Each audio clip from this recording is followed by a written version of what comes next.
Welcome to Leading with Empathy and Allyship, where we have deep, real conversations to build empathy for one another and to take action to be more inclusive and to lead the change in our workplaces and communities. I'm Melinda Epler, founder and CEO of Change Catalyst and author of How to Be an Ally. I'm a diversity, equity, and inclusion speaker, advocate, and advisor. You can learn more about my work and sign up to join us for a live recording at ally.cc. All right, let's dive in. Hello, everyone. Today, we're talking with Jennifer Brown, founder and CEO of Jennifer Brown Consulting, and Rohit Bhargava, founder and chief trend curator at Non-Obvious Company. They're also co-authors of a new book, Beyond Diversity. So hello to you both. How are you? Hello. Wonderful. Thank you. Really good. Thanks, Melinda. Yeah, absolutely. So we first start with just describing ourselves for anybody who is blind or low vision and watching on YouTube. So I will start. I'm a white woman with long red hair, black and white glasses, and I'm wearing a black long sleeve shirt. Hi, and I'm Jennifer Brown, a blonde woman wearing a light blue shirt and glasses. Now, I'm Rohit Bhargava. I am an Indian American male wearing a black sweater in my mid-40s. Awesome. And on screen today are our ASL interpreters, Sarika and Jennifer from Interpreter Now, our fantastic accessibility partners. You can learn more about them at www.interpreter-now.com. Okay, so Jennifer, we have heard from you that there's a whole episode where Jennifer and I talk deeply, episode 7. So go check it out, learn all about her story there. And we'll also add a link in the show notes. So Rohit, can you tell us a bit about your story since we haven't heard yours? Sure. So my story is that I was born in India and I grew up in the US, but I traveled all the time. My dad worked at the World Bank. And so I grew up sort of an international kid. I've lived in Australia and the Philippines. And now I'm back and living in the Washington, D.C. area. I spent most of my career working in the marketing and advertising industry. And lately, for the last 5 years plus, I've been teaching organizations and leaders how to be more innovative and use what I call non-obvious thinking. So I come from the world of now, innovation, and trends. Awesome. And can you say a bit about what non-obvious thinking means? What does that look like? Yeah. So for me, non-obvious thinking is essentially seeing what everyone else misses and teaching yourself how to be the sort of person that sees those patterns and sees those details. And I think it's Jennifer and I were talking about this several weeks ago. There's a huge overlap between the people who are able to do that and the people who are able to appreciate the value of diversity and inclusive teams to have that sort of perspective. So there's kind of a big overlap between those two things, which I know we'll talk about today. Yeah, well, let's dive into that next. So from a non-obvious perspective, looking at diversity, I think that's kind of how you ended up with the term Beyond Diversity, which is the name of your book and also the name of the conference as well. What does Beyond Diversity mean? What was that thought? Well, I love this word beyond because really what it says to me is that we're thinking about what's next. And Beyond Diversity was specifically a book about going beyond the conversation, which has already started and been going for some time around diversity, and to talk about real action. And not just real action for society or civilization, but real action for you, for me, for us. What can each of us do to create a more inclusive world? And then how can we collectively impact the organizations that we're part of, whether it's where we work or the clubs and groups that we're part of, to enable that to happen for them as well. So that's what going beyond diversity meant for us. Yeah, and I would add, Melinda, there's so many diversity elements and dimensions that are not visible to the eye, or that we may think we perceive correctly, but are missing the truth. So I also love the question of beyond and what is non-obvious as a broader palette of diversity dimensions that we need to be inclusive of when we endeavor to bring our full selves to this world and to be seen and heard and valued. And when we endeavor to speak about what diversity actually means, because a lot of people still assume it means race and gender. And then we sort of tack on sexual orientation and gender identity and tack on disabilities. And like it's evolved a bit, but I think it needs to evolve a whole lot more and more quickly to speak to all the diversity dimensions that shape our experience and the way the world hears and sees us or not. And so making the invisible visible is part of how we change the dialogue. And in the book, we tried to make the invisible storyteller with the invisible and visible diversity dimensions visible. Like it's centering that. And those non-obvious stories that bring those things to light, I think are what powers the book. Yeah. Yeah. And also, here, I have the book right here. Everybody, This is what it looks like. We love that cover. Yeah. And I think actually do want to talk about the cover really briefly while I have it. For those of you on YouTube, you can have this benefit. Rohit, talk about the artist. Yeah, so we found an amazing artist. Her name's Zaria Shin. She's a mosaic artist.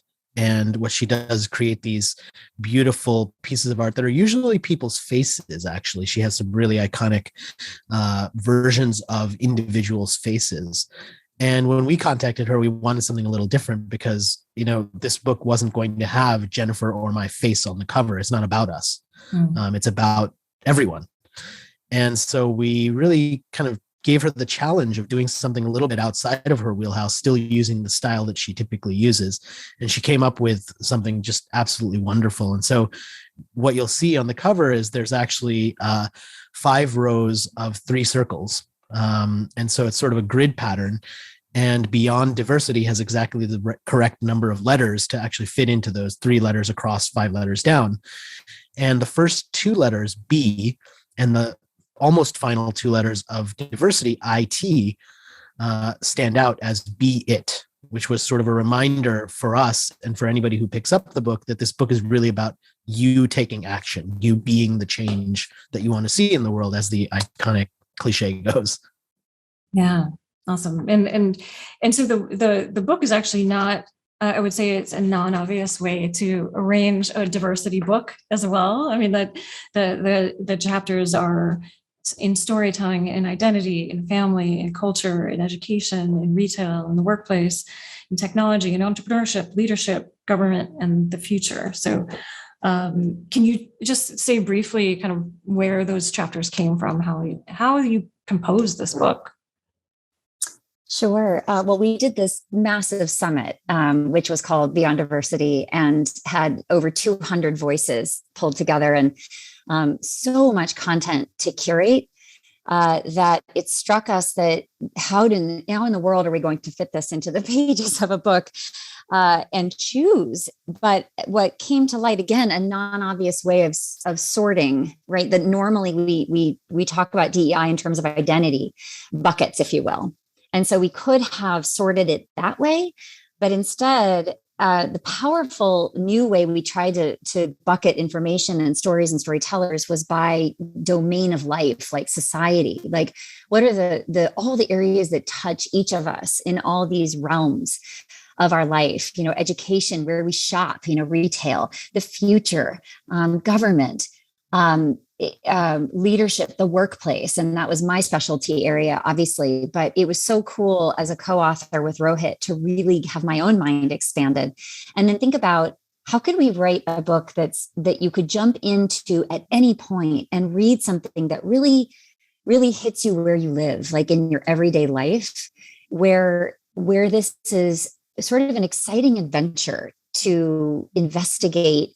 How is diversity? What do you mean diversity in retail? Like, I just think a lot of people would look at that quizzically and say, well, I don't know what those have to do with each other. And the juxtaposition that, way that we're challenging the reader to in every moment of our lives and all these services we access in the communities that we're a part of. I'm hoping that it takes it out of the realm, Melinda, we've talked about this, out of the realm of agree, disagree, that binary we get into, that struggle, that polarization where some of us are for this and some of us are against this.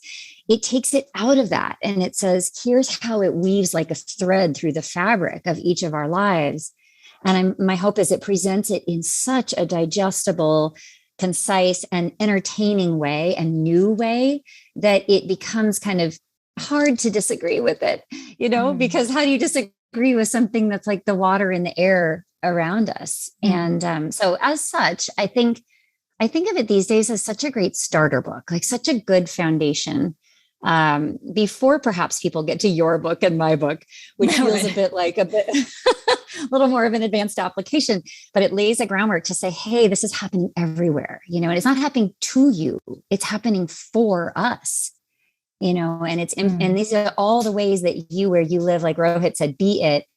We end each chapter with very concrete actions that anyone of any identity in any scenario, any environment, any ecosystem can do. So I was really excited about sorting it that way. And I think also, Rohit, I'll let you make this point about how it kind of juxtaposes different storytellers in a really unique way too, given the structure we chose. Yeah, it does use a lot of voices. And you mentioned the summit, which was a huge catalyst for this, not only in the inspiration of it, but also in the voices that we wanted to include. And both Jennifer and I really take to heart our roles as storytellers, much more than kind of researchers or academics. And so when you pick up this book, what you'll read are lots of stories with themes behind them that give us lessons for how to live and the world that we could create if we were to invest our time and energy to do that. And I think that just makes for a much more interesting read because one of the big audiences we were writing for it was the people who aren't doing this every day, the people who are not DEI professionals, the people who are in college taking the one diversity course that they will take in their 4 years at college, and wanting to give them a background in why this exists as a topic and why it matters.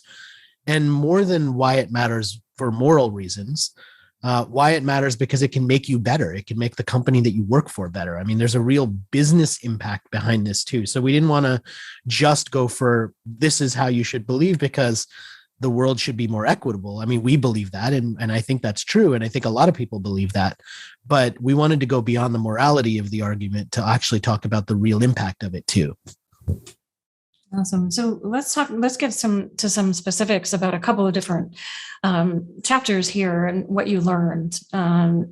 And storytelling, many of you listeners know storytelling is dear and dear to my heart as a former documentary filmmaker. And I believe that storytelling really does change the world, and we change hearts and minds through stories. And so it's a through line throughout the book, but also one of the first chapter of the book as well. So what did you learn? What are some of the kind of key learnings around storytelling that you brought out in the book?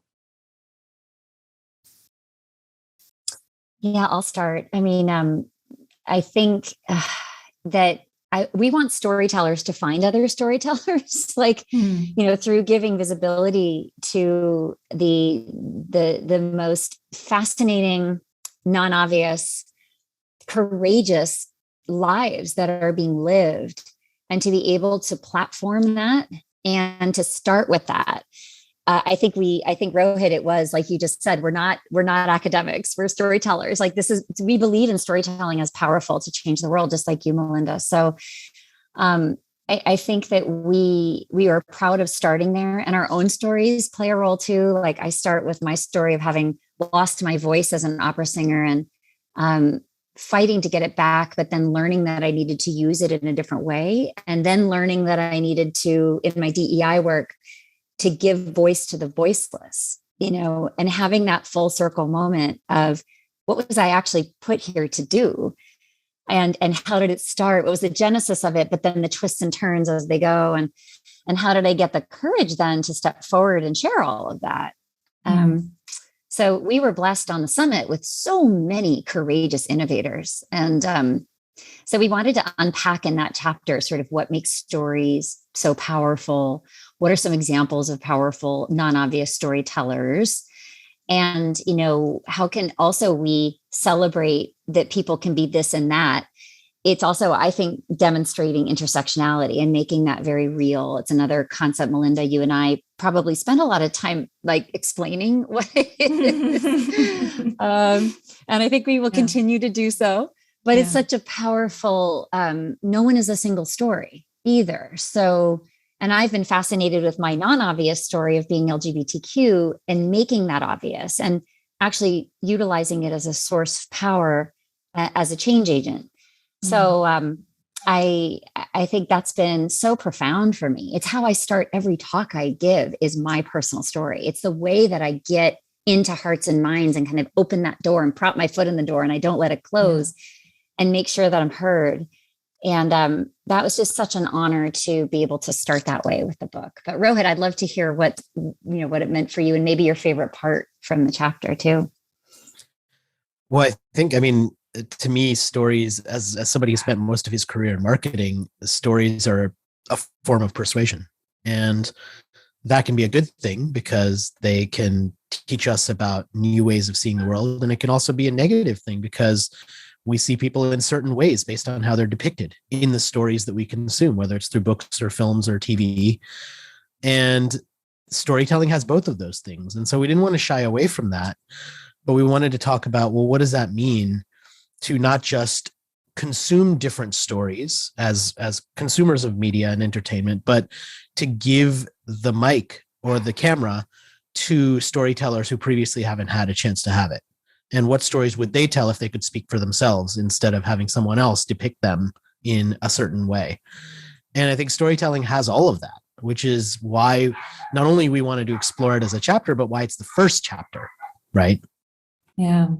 I was looking more at our allyship study recently and looked at our data and realized that 70% of the people who responded said that people first learn about the need for allyship through a story, through whether that's a story from learning about their colleagues' experience, somebody in their family's experience, a friend, even strangers, that it was that was their first aha moment, was hearing about somebody else's story with an experience with microaggressions, with discrimination. Yeah.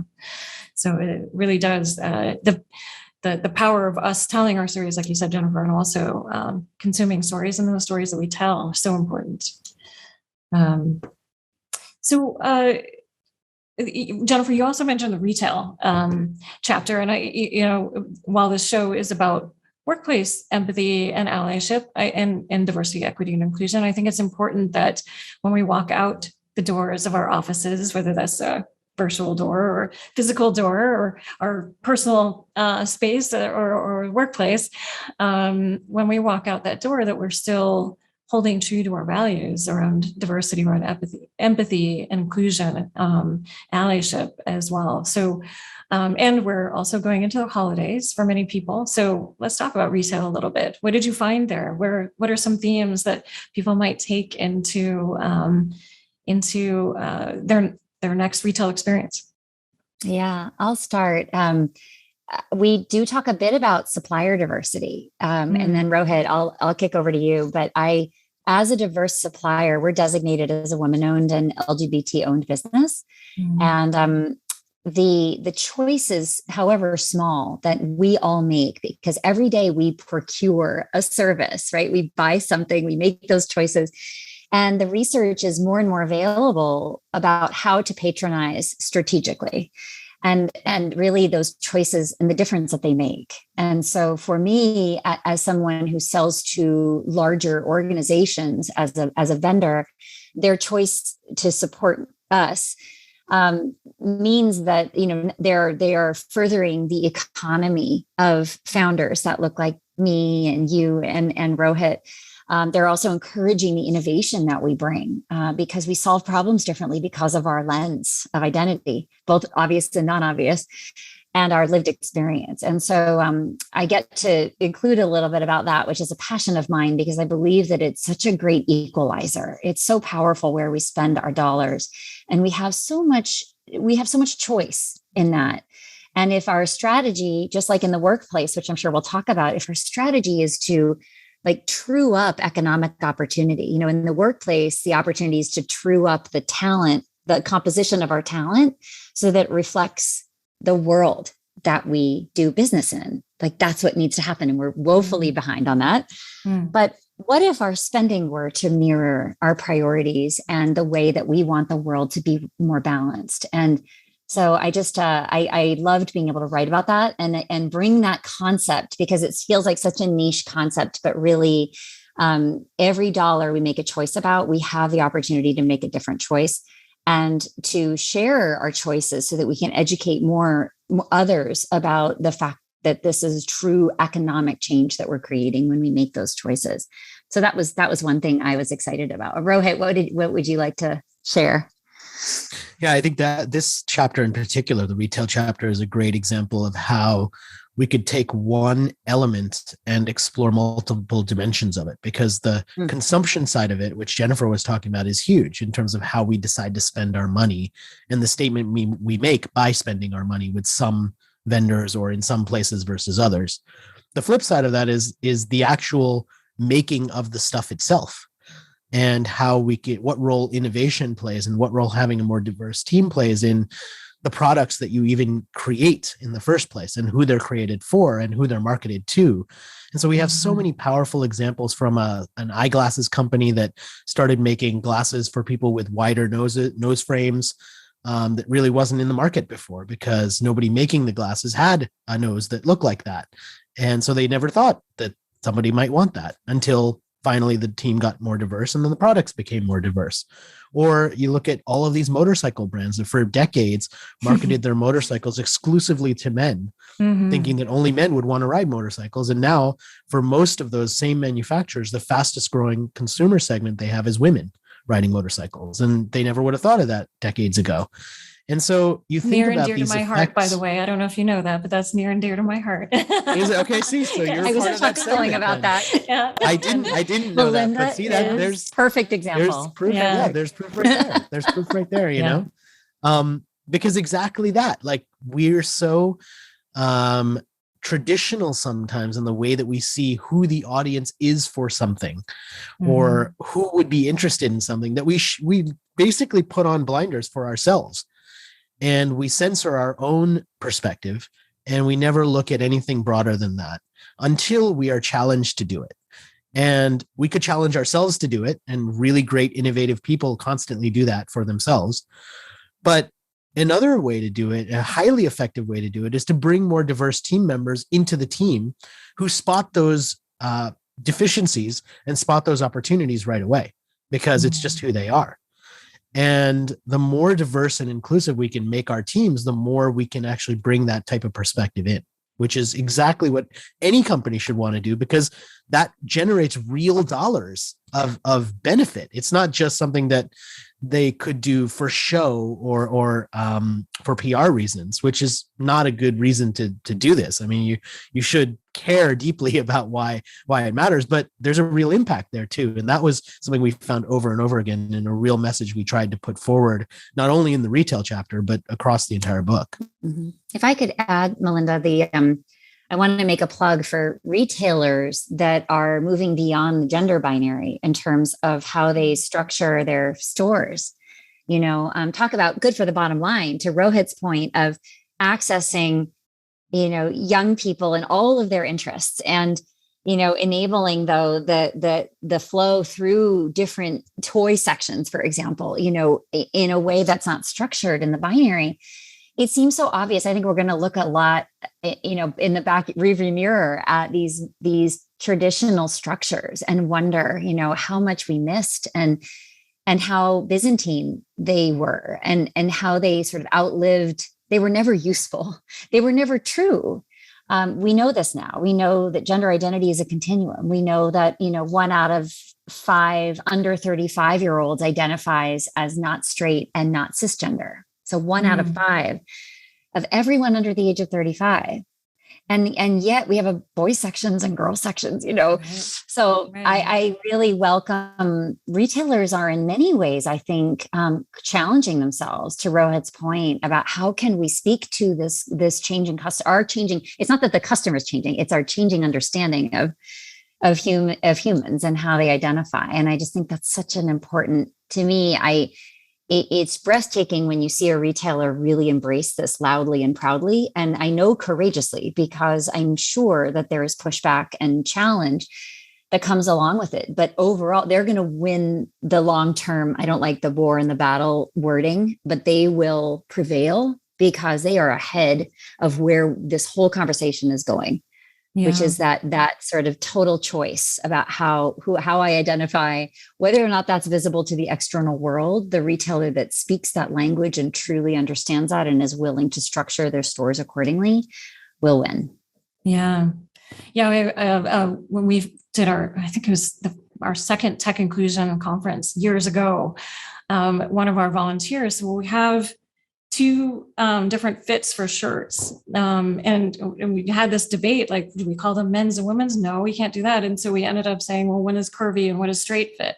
And how simple is that? Like, it's just like things like that. We just need to rethink just a little bit, just a little tweak. And women's motorcycle clothing is a whole nother thing. Like, they're all pink and purple and and turquoise, which is fantastic if that's what you like, and not. I smell a business opportunity, Melinda. Oh, there's so much opportunity in the works, and there's some great women's brands that are starting to emerge, and the issue is that they need funding, and of course you have that entrepreneurship section too, because it's all interrelated, right? That these women's motorcycle brands tend to receive less funding, and so it's harder for them to grow. And so, that's all interconnected.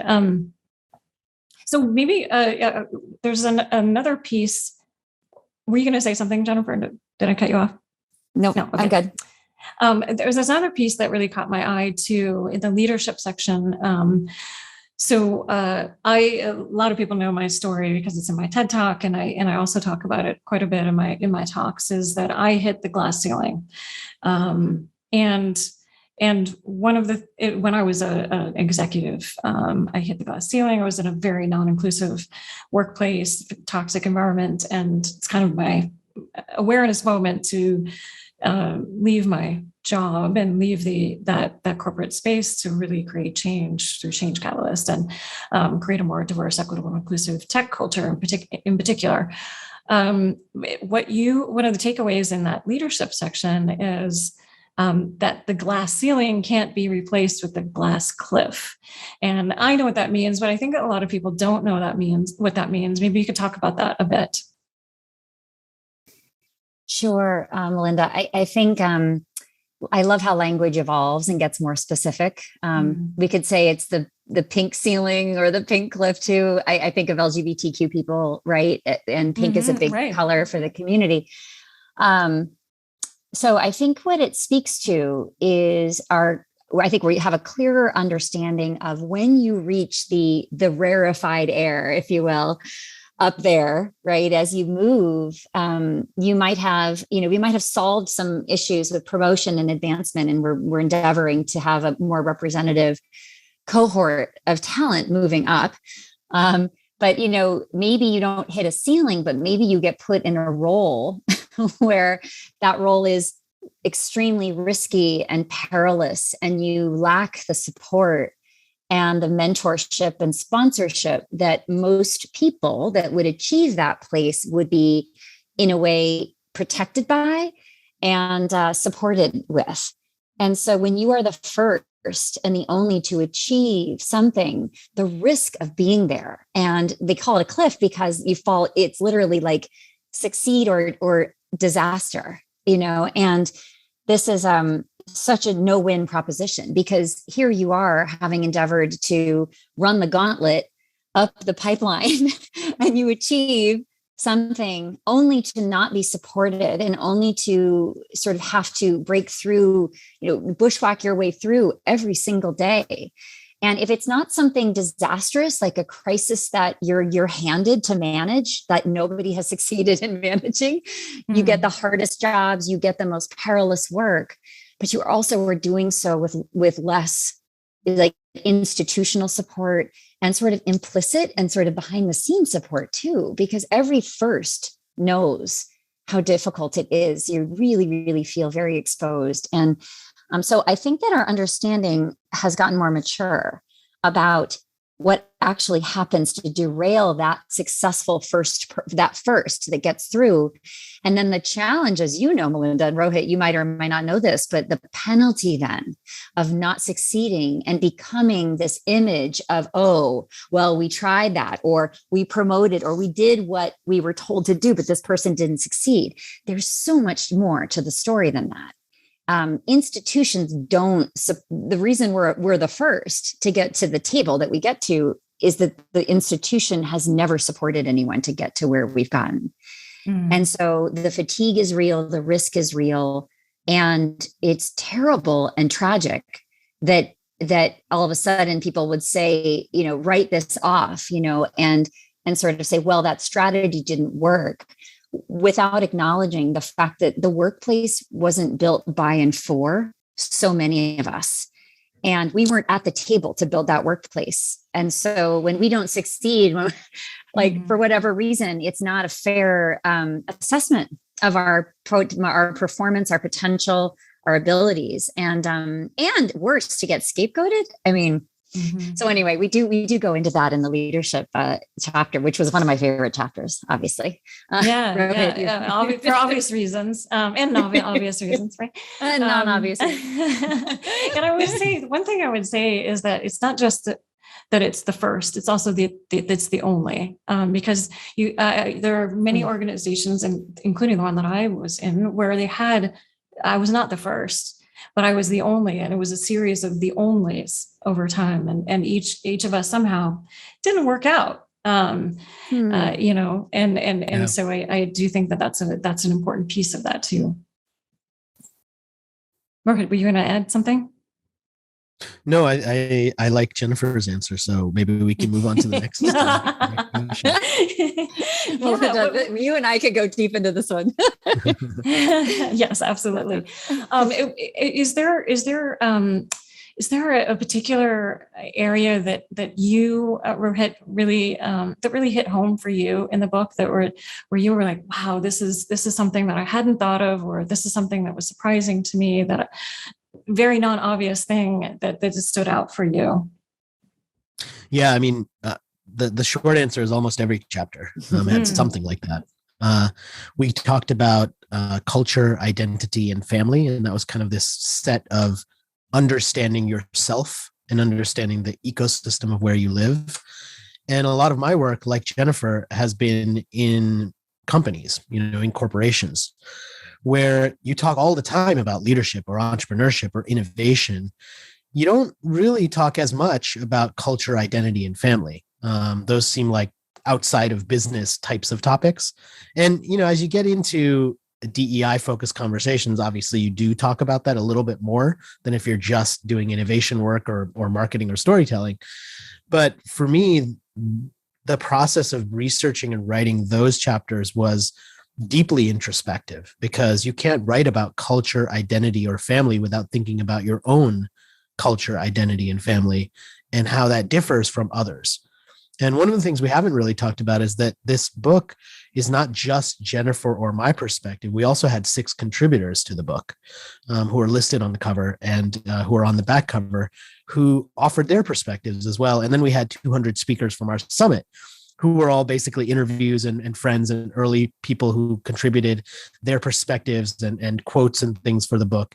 And then we brought in another 8 sensitivity readers to read the book and offer critiques on the writing when we were at a very late stage of writing, and then change things based on their feedback also. So this book really was a village in the sense of lots and lots of different perspectives. And we did that very intentionally because we wanted to create a space where we could hear from perspectives other than our own. And so I learned a lot personally from that process of going through that, because I mean, this is, for me at least, this is my 8th book. So I'm not new to writing books, but this process was the first time that I'd done it this way with this many people involved. And generally what you hear when it comes to anything is you don't want too many, whatever the cliche is, you don't want too many cooks in the kitchen, or you don't want too many people stirring the pie, or I don't know what the thing is, but you know, it's heard often that when you bring in too many perspectives, that's a bad thing. And in this case, with this book, the non-obvious learning we had is that actually it doesn't have to be a bad thing if you do it in a strategic and thoughtful way. And I feel like we did that because it didn't derail us. It didn't blow out our timeline by months and months and months. It didn't force us to throw away 12 chapters that we wrote and start all over again. We didn't have those types of issues. What it helped us do is refine and get better and better, so that ultimately the words that we put down on paper and the way that we talked about the book, whether you pick up the physical book or you listen to the audiobook or the ebook, or we soon will have a large print edition of the book also, no matter what version of the book you get, everything has been very thoughtfully put in a certain way. And we reduced, which anybody who's edited anything knows, it gets better if you cut it down. It's better when it's shorter. And so we did that process. We consider the language that we used. It's painful. It's always painful. But afterwards, you are much prouder of the result in general. And I think that's where we ended up. Like, we're really proud of the result because it has just the right number of words, not too many, not too few. It is very intentional in terms of the capitalization of the words that we used or the terms that we put in. I mean, everything is so considered in this book. And we wanted to do that because it's a book about diversity and it's a book about inclusive thinking, obviously, but also because this is not a book that is going to be dated after 6 months or a year. This is a book that we wanted people to be able to pick up 10 or 20 years from now and still learn something from. And when you have as many stories in the book as we did in this book, doing that and featuring people of today while still trying to write a book that is timely 20 years from now is not an easy thing to think about as a writer. But I feel like we were able to do that. And that's really meaningful for me because the process of doing that and the journey to get there was something I learned a huge amount from. And hopefully anybody who reads the book will also grow as a result of reading it in that way. Mm-hmm. And it seems like that process is something that we can take to writing any book and also to developing any product, any service as well. Yeah. Yeah, I think so. I mean, it's basically, I mean, at its heart, it's asking more questions and learning from other perspectives besides your own. I mean, that's the snapshot of what we tried to do in this book. And that is something that I don't think you need a PhD in diversity, if such a thing exists, in order to do. And if I could say, Melinda, I know you know a lot about inclusivity readers, also known as sensitivity readers, but it was incredible to be able to run our writing through that filter and have really rich discussions about terminology and the fact that language is changing so quickly. We had to make some hard calls, but then at least we dedicated some space to write about those hard calls and very transparently. For example, capitalizing Black, but not capitalizing white. We had a whole, I learned so much. We should write a paper on the state of those choices and what they mean and who they resonate with. I had the same, same conversation. Okay. Yeah, and we could have gone either way. We almost could have argued it either way, but in the end, I made a call. We made a call to actually capitalize white so that we made sure that there was really. So, so that, and we researched it and explained why the choice was made. So anyway, it's good to know we're on the same page. We actually did choose the same same path. And I think, it is a hard one. And I think the key, and I did the same, is to talk about it and to be open about it and honest about it, and know that language is going to change. And one thing you both in the introduction talked about, some humbling moments for you where you either made mistakes or you found growth opportunities as allies. Would you mind sharing those? I don't have a lot of time left, but we would love to hear those. Yeah, maybe I'll start. I mean, I had a number of them just as a male working in the worlds that I've worked. And, I have a little bit, I think, of a different perspective, because I've always, for my entire career, worked in an industry that was probably more than 50% female. So, but a lot of the leadership in marketing and advertising remains male. So leadership is male dominated, but the industry is actually more female dominated. And so that gave me this sort of perspective that I think was a little bit different in how I saw the world. And for me, an awakening really came from realizing in a situation as a professional speaker that I had agreed to do an event that had not elevated any female speakers to the role of keynotes. And so they had an entirely male roster of keynotes. It wasn't a manel because, we weren't all on the panel together. We were all solo speakers, but the effect was kind of the same thing, which is they had lots of men on stage as keynotes. And though they had female speakers, they weren't keynote speakers. And it was an event about marketing, which, as I said, is more than 50% female. And so, not that the topic should matter, but that should certainly lean more towards having females. And when I said yes to the event, I didn't know or particularly care who the other speakers were. And only after realizing that did I think to myself, I probably should have asked. And that to me was an awakening, because it's easy as a solo speaker to deflect responsibility for something like that. I mean, it's not my event. I didn't organize it. I didn't choose the speakers. I'm just a guy who was invited and said yes, right? So it'd be relatively easy for me to kind of dismiss any responsibility for that. And probably I have done that many times in the past without realizing it. And in the process of sort of becoming part of this conversation and writing this book, I realized that that's essentially being a bystander. I need to be better than that.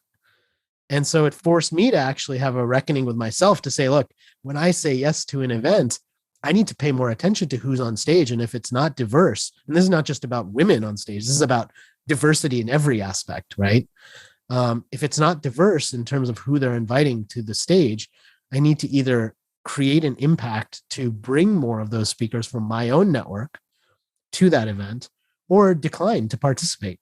And the discipline of doing that has actually been really educational for me, because it made something that I felt like was not my issue to solve, it became my issue to solve. And that was really an important moment for me in the process of doing this whole thing. Yeah. Thank you for sharing that. Jennifer? Yeah, we all have stories like that. And I have traveled the same path as Rohit has on that front. Mine is a small example, but it's so powerful. Rohit and I shared the audiobook recording duties. And so we split up the chapters and we alternated. And the process of taking the time to pronounce names correctly, we have so many storytellers in this book. I think perhaps the old me would have stumbled through how to pronounce names. What I did this time is we literally resourced the researching of pronunciation, and we went through and found the person articulating their own name online and phonetically spelled them out. And then I practiced them and got them into my ears and did several takes, or many takes in some cases, to make sure that I was pronouncing it in the way that they pronounce their name.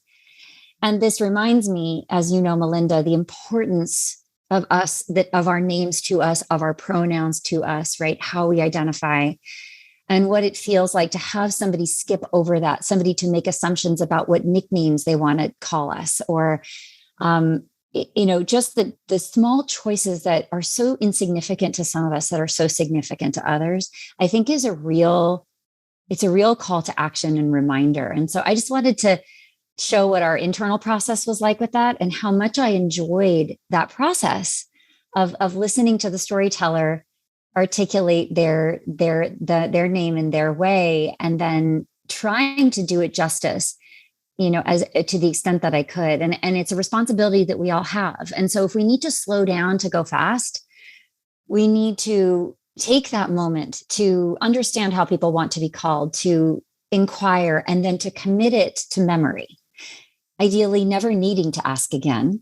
Mm-hmm. And then correcting others if we hear it mispronounced, their pronoun, their name, etc.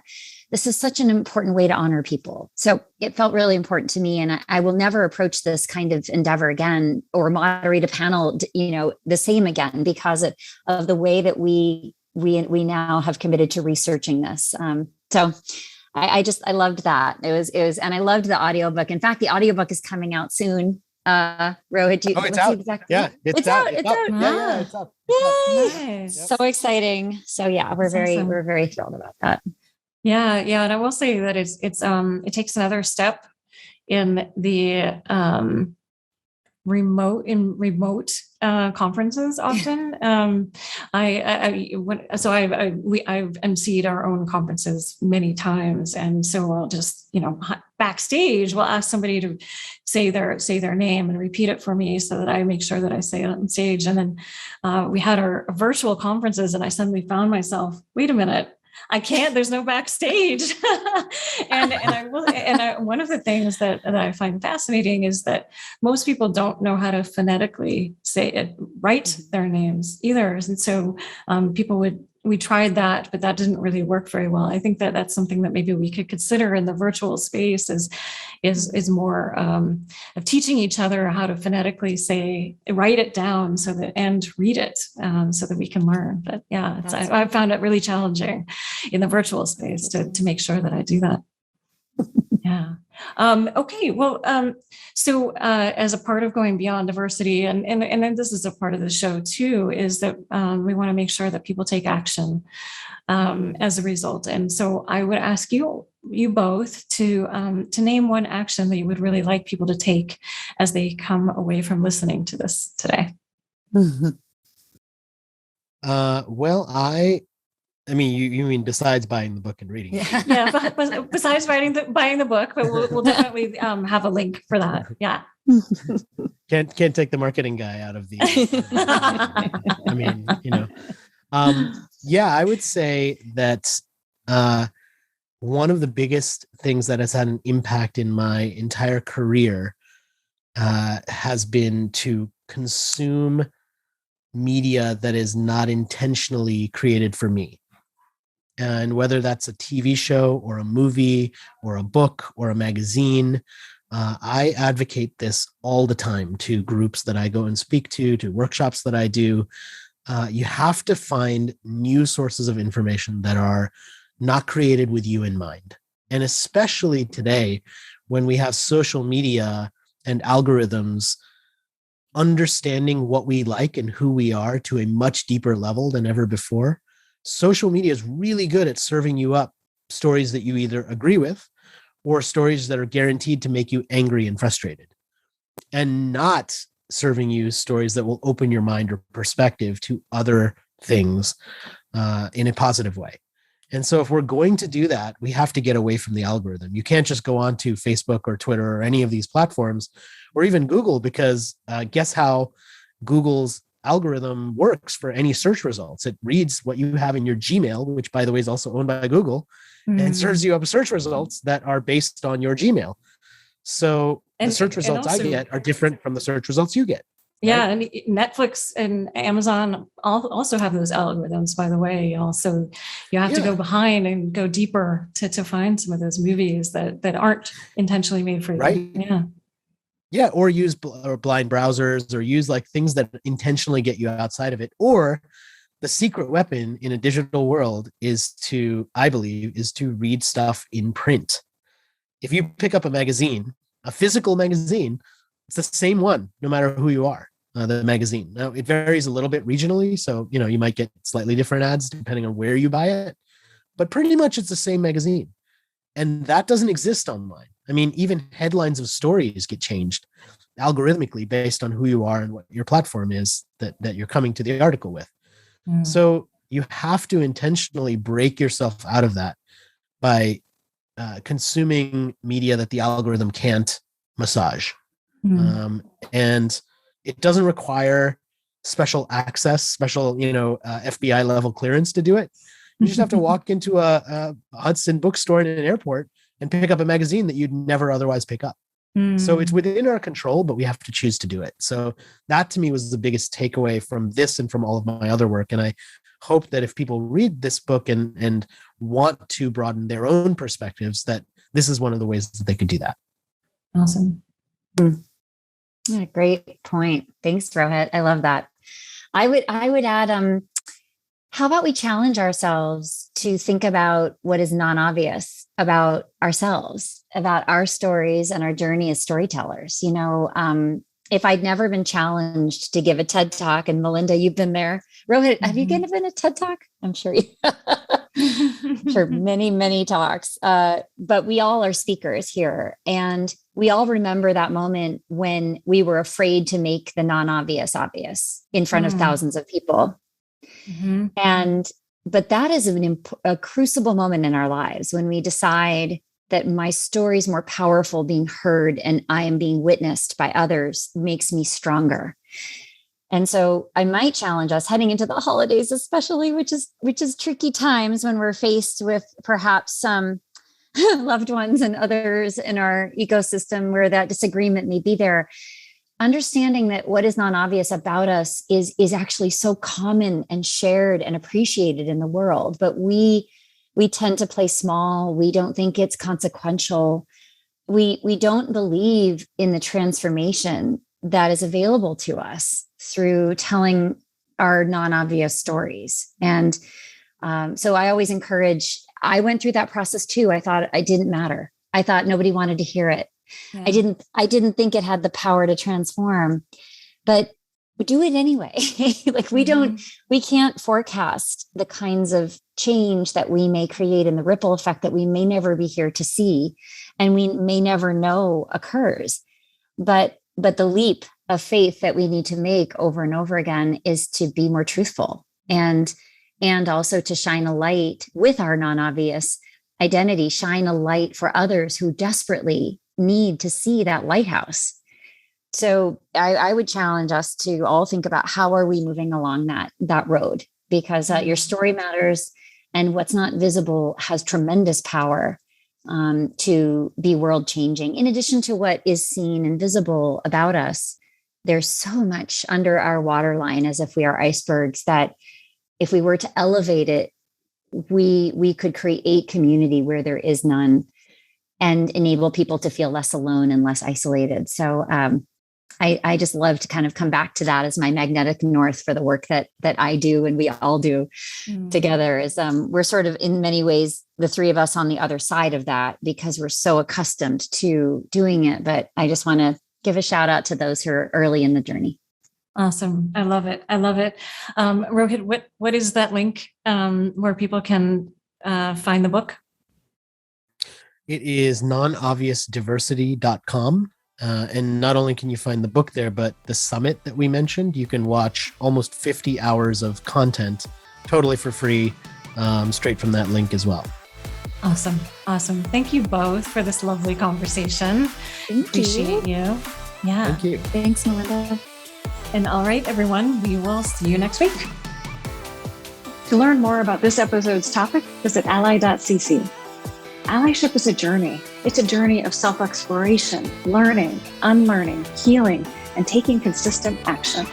And the more we take action, the more we grow as leaders and transform our communities.